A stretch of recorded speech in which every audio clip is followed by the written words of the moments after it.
listening to the Critical Hour on Radio Sputnik. I'm Wilmer Leon, joined here by my co-host, Garland Nixon. Thank you, Wilmer. 5 things to watch for in the first 2024 general election debate. A key question will be whether any gaffes or knockout punches break through. For insight into this, let's turn to our next guest. He holds the John J. and Rebecca Moores Chair of History and African American Studies at the University of Houston. He's one of the most prolific writers of our time. His latest books are, I Dare Say, A Gerald Horne Reader and Acknowledging Radical Histories. And the latest book is Armed Struggle, Panthers and Communists, Black Nationalists and Liberals in Southern California through the 60s and 70s. Dr. Gerald Horne, as always, welcome back. So, thank you for inviting me. President Biden and Trump, former President Trump, they're going to face off tonight for the first of 2 debates, offering each a high-profile opportunity to try to gain an edge in a race characterized by persistently narrowing polling margins. So with that narrative coming from the Washington Post, I went to Real Clear Politics, and 65% of the country believe it's headed in the wrong direction. 25% believe it's in the right direction. 56% disapprove of Joe Biden, and 40% approve. And when you look at the battleground states, Joe Biden isn't leading in any of them. Your thoughts on this, Dr. Horne? And one of the things that Garland and I were talking about before we came on the air was that in this piece, in this header, they talk about knockout punches. I don't know that Joe Biden can throw and land a knockout punch against Donald Trump because he's Donald Trump. There's nothing you can say to him about him that's going to matter. Dr. Horne. Well, it's going to be a striking and intriguing debate if you accept what the New York Times has reported this morning. You will be led to believe that the presidential candidates running in Iran, and their election is taking place rather shortly, all believe that it's a done deal that Donald J. Trump will be returning to the Oval Office by January 2025. However, with regard more pointedly to this debate this evening, I think the stark choices are real. If you accept the words of a presidential candidate who will not be present this evening, speaking of Professor Cornel West, he suggests that the choice is between civil war as fomented by Donald J. Trump or World War III as fomented by the misguided foreign policies of one Joseph R. Biden. To that end, and with regard to gaffes, I do feel that in the last debate between these 2 senior citizens, that Mr. Trump might have put his foot in his mouth when he suggested that the Proud Boys and white supremacists stand by. He has yet to explain what he meant by that, although I think we received a glimmer of his meaning on January 6, 2021, when certainly they did not stand by. They were part of the vanguard with regard to the interruption of the peaceful transfer of power. With regard to Mr. Biden, it seems to me every time he mentions the word Ukraine, every time he mentions the name Zelensky, and perhaps even every time he mentions Israel and Netanyahu, he will be putting his foot in his mouth, because these foreign conflicts that bid fair to ignite World War III are quite dangerous and quite ominous. Already we see that Mr. Biden has jeopardized the strategic position of U.S. imperialism by driving Russia and China closer together, and then driving North Korea and Russia closer together. And so it seems to me that however you define the word gaffe, that it's going to be unavoidable for these 2 men to avoid gaffes this evening.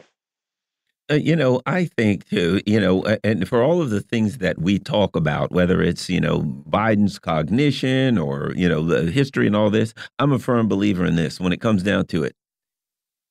If the economy's good, the incumbent president's probably going to win. You know, I mean, I remember H.W. Bush had a 90% approval rating in 1991, sadly enough, due to propaganda and, you know, babies and incubators and things like such propaganda as that. But whatever the case, 90%. Year later, he lost. Why? Because the economy was bad. That ultimately, for all of the talk that they do tonight and all these things that we may pontificate about, if the economy's good, which it ain't, Biden wins. If it's bad, he's done. See, Garland, I'm really tired of this from you.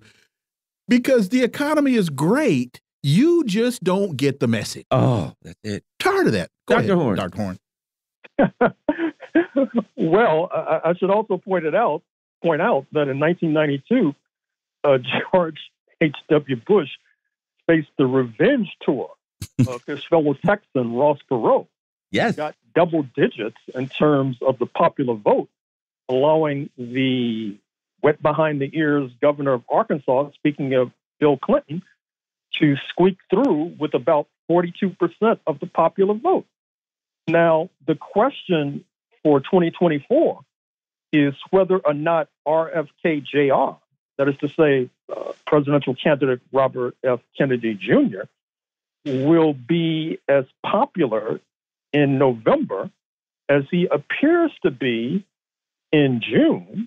It's unclear whether he takes more votes from Mr. Biden or more votes from Mr. Trump. But that is an X factor that we'll have to consider, as well as another X factor, if I may, being whether or not the presidential candidate Cornel West will take votes away, as the mainstream press would put it, from Joseph R. Biden. These are all X factors going into tonight's debate. Your thoughts on the impact, if any impact, on Robert F. Kennedy Jr.'s comments about the Crimean missile attack and his saying that that's a war crime. Do you think that either makes its way into the dialogue? I could see Donald Trump using that as evidence of his, you know, what he would do differently. And see, even one of your own is saying that this is wrong. Or will that be a factor, or will that just be totally ignored? Well, it's hard to say. I mean, RFK Jr. has a mixed record, to put it mildly, when it comes to foreign policy. Recall that to some degree, he's to the right of both Trump and Biden with regard to historic Palestine, with regard to Israel. I guess he's taken note of the power of the Israeli lobby after they delivered a knockout blow to Congressional Black Caucus member Jamal Bowman of Bronx Westchester in his Democratic Party primary on Tuesday. Perhaps he does not want to go against that powerful force. But in any case, I hope that with regard to some of his more palatable foreign policy positions, that they do receive ventilation in a hearing, particularly, as I understand it, he's going to be simulcasting his own answers to questions that are put to the two candidates. And in that regard, I hope he's able to slip in one of his more sane foreign policy positions, which is cutting the budget of the Pentagon by half once he enters the Oval Office. This is a breath of fresh air. Almost, and I underline almost, it tends to vitiate the nonsense he's put forward with regard to Israel. Dr. Horne, Kenya, the big stuff going on in Kenya. They're mowing down protesters. That ain't good. And at the same time, they're sending some of their more brutal, police persons over to Haiti with quite likely a plan on the same thing for Haitians, although I don't think that's going to work out. What are your thoughts on what's happening, what neoliberalism is doing to Kenya? Neoliberalism, indeed, and it's tragic and saddening. And I'm afraid to say it also bespeaks the weakness of our movement. That is to say that Kenya is aflame, not least because the U.S. dominated. In fact, Washington dominated. International Monetary Fund and World Bank are engaged in highway robbery with regard to Kenya. compelling and pushing President Ruto to take more money out of the hides of poor and working class Kenyans so that these highway robbers in Washington can be paid.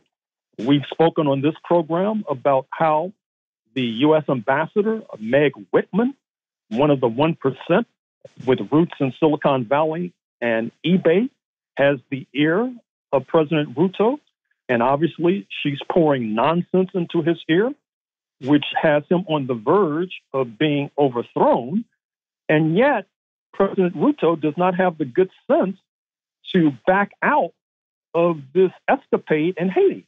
And I say good sense because you would think that he needs all the police forces he can muster in Nairobi if he's going to put down these protests, which continue to percolate. But no, he's playing the rather Tonto-like role of deputy sheriff of U.S. imperialism and is moving ahead with all due speed towards what appears to be an onrushing catastrophe. And another element to the Kenya Haiti fiasco is that he was in violation of his own court rulings, saying that it violated the Kenyan Constitution for him to do this. So he's got people in the streets that are protesting tax hikes, and he's at the same time challenging his own Supreme Court in terms of siding with the United States. I mean, he's felony stupid on a number of levels. Well, we should also bring to the fore another issue that has been lost in the discourse on Kenya, which is that it had its origins in the late 19th century as a British settler colony. Mm-hmm. And the settlers in the 1950s expended blood and treasure to keep power, including torturing and murdering, and in fact, even castrating ordinary Kenyans. And despite the fact that these European settlers are no longer in the headlines, to a certain extent, to a certain degree, they act as puppeteers. And a la South Africa, they work in concert with the North Atlantic powers, their kith and kin, as they would put it. And we need to bring them out of the shadow because in some ways, they're the power behind the throne, with Mr. Ruto basically being a puppet dancing to their ignoble tune. And as we get out to that point, that what you're talking about is the difference between real independence versus flag independence. Well, Kenya, as you know, suffered mightily during the run-up to independence in 1963. Their founding father, Jomo Kenyatta, had once been a man of the left. He was a comrade of Paul Robeson in London in the 1930s. But after imprisonment and after a good deal of arm twisting, he was convinced to become a neo-colonialist. And I'm afraid to say that Kenya has not been able to diverge from his path, even during the reign of the previous president, speaking of Uhuru Kenyatta, yes, his son. Dr. Gerald Horne, as always, thank you so much for your time. Greatly, greatly appreciate that analysis. And we look forward to having you back.